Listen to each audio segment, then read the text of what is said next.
What's going on, guys? So what I want to do with this video is have a brief discussion around how you can improve your InMail response rates. It's one of the key measures of success when you're using this platform. So let's dive in. We'll break it up into three parts. And the first one is pretty simple. The first is the key way to improve your InMail response rates is to look good on LinkedIn.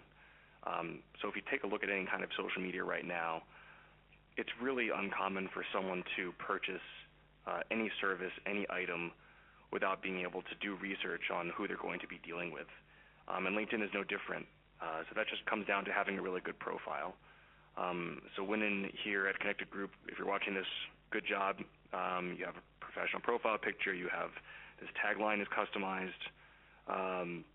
You're listing out what you're working on, but there's a room for improvement. You could actually be listing out a bit more in terms of what it is that you're doing within the Commerce, Finance, and Accounting division, potentially listing out some big wins that you have and why would I want to work with you as opposed to working with someone else. So you personally want to look good on LinkedIn so that you can get more people responding to you. The second thing that you want to do is make sure that your company is looking good on LinkedIn as well. So I might have an interest in, within here I might also have an interest in Connected Group. So I'll go over to Connected Group's page on LinkedIn. I can go to their homepage. You want to make sure that you have all this information here filled out for you. All right, what do you do? Why should I be working with you? What's the competitive advantage? I can link over to your website here. If you decide to have a careers page as well, you want to make sure that's all filled in because this is a really big link to your website. List a bit more about who your employees are, what jobs you have on, what's going on with your business, and just give me more information about why I should be working with you. So that's the first tip is make sure you look good. Just these basic things will increase your email response rate. The second thing that you want to do is be specific with your messaging. And so we have some ways that you can easily do that. There's tons and tons of strategies. I just want to go through a few of them here. So one thing that we can do is use the filters to our advantage to help us easily identify ways that we can use specific messaging for who we're after. So let's say I'll go to this smart search that I have here for this program manager. And let's say I want to find people that, I'm kind of prepared for us a little bit here. Let's say I want to find people that have recently joined the LinkedIn network. They're very new to LinkedIn. So let me just click this box here, and I can see the system actually telling me of these program managers, how many of them joined LinkedIn yesterday, how many joined a few days ago. So let's go to these 219 people here that joined LinkedIn as program managers 2 days ago. So in this case, we can see that,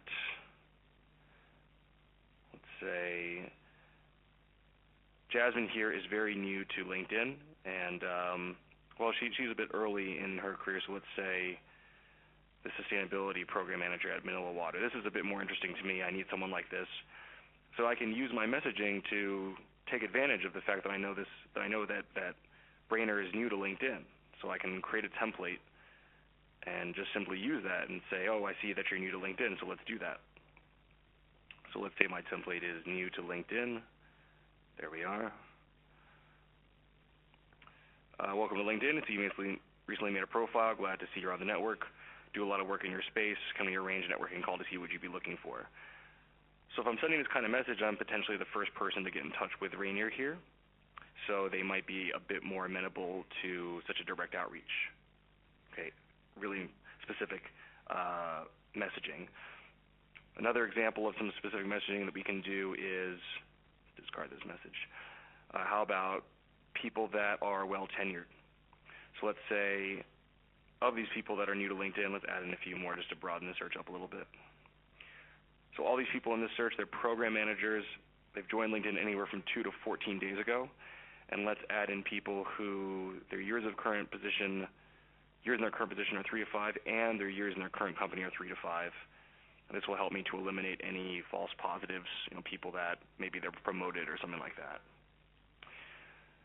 So for Gregory Smith here, I can very easily send a very specific message giving a reference to how long Gregory's been in his role. So I can just send an InMail, and I'll have another template prepared for this angle, and I've called it well tenured. right? I see you've been with your current company, right? And I can always just flick down, and I see that he's at LPL Financial Advisors. So you've been with LPL for a good few years now. Most people we work with will start to keep an ear open for new opportunities after a few years.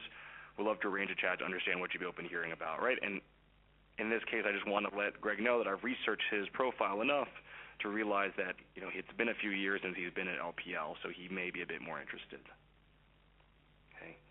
Third little angle that we can take here, and then we'll start to go to the third subject here. Third angle that you can take is just similar relationships, people that you have already some kind of connection towards. And to do that, let's say network relationships, people in my secondary connections. Well, I'm getting pretty specific now. I don't actually have any secondary connections in the program manager space that are this new to LinkedIn. So let me actually take away this filter to broaden the search.